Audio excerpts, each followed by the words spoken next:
রাজধানীর মতিঝিলে ইসলামী ব্যাংকের প্রধান কার্যালয়ের সামনে টানা চতুর্থ দিনের মতো বিক্ষোভ করেছেন ব্যাংকটির গ্রাহকরা।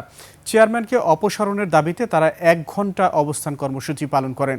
দাবি আদায় না হওয়া পর্যন্ত আন্দোলন চালিয়ে যাওয়ার ঘোষণা দেওয়া হয়েছে। বিস্তারিত জানাচ্ছেন সুমাইয়া খান। টানা চতুর্থ দিনের মতো রাজধানীর মতিঝিলে ইসলামী ব্যাংকের প্রধান কার্যালয়ের সামনে জড়ো হন শতাধিক গ্রাহক।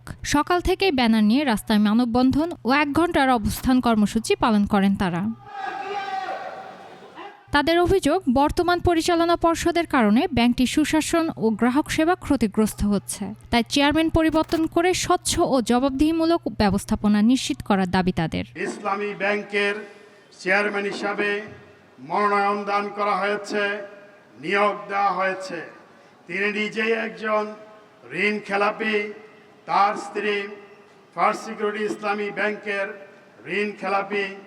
এই ধরনের একজন ঋণ খেলাপির স্বামী সারা বাংলাদেশের সব ব্রাঞ্চের সামনে তারা আন্দোলন করছে যে 1 ঘন্টা কর্মবিরতি রাখার জন্য।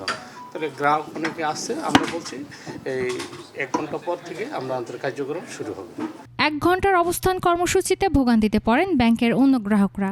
আমাদের জনগণের স্বার্থ রক্ষা হচ্ছে না এবং কর্মঘণ্টা লস হচ্ছে, দেশেরও ক্ষতি হচ্ছে। দয়া করে ঊর্ধ্বতন কর্তৃপক্ষ দৃষ্টি আকর্ষণ করবেন এবং এটা সমাধান করার জন্য দ্রুত প্রচেষ্টা করবেন। টাকা দরকার তো আমার 1 লাখ এমার্জেন্সি, তো কার্ড দেওয়ার পর উনি একটা স্লিপ করে দিলেন, ওখান থেকে এ নিয়ে দাঁড়িয়ে আছি আর কি। এখন কতক্ষণ পরে টাকা পাবো বুঝতে পারছি না। এ বিষয়ে বক্তব্য দিয়েছে ইসলামী ব্যাংক কর্তৃপক্ষ। গ্রাহকরা কর্মবিরতি ঘোষণা দেওয়া মানি হলে 1 ঘন্টা তারা সার্ভিস নেবে না। তা আমরা সার্ভিস দিয়ে হলো গ্রাহকই আমার কাছে সার্ভিস নিচ্ছে না। এখানে আমাদের তো কিছু করণীয় নেই।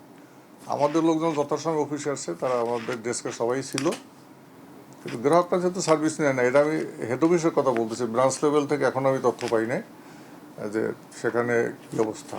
চেয়ারম্যান পরিবর্তনের বিষয়ে দৃশ্যমান কোনো উদ্যোগ না আসা পর্যন্ত আন্দোলন চালিয়ে যাওয়ার কথা জানান ইসলামী ব্যাংকের গ্রাহকরা। সুমাইয়া খান, 21 টেলিভিশন, ঢাকা।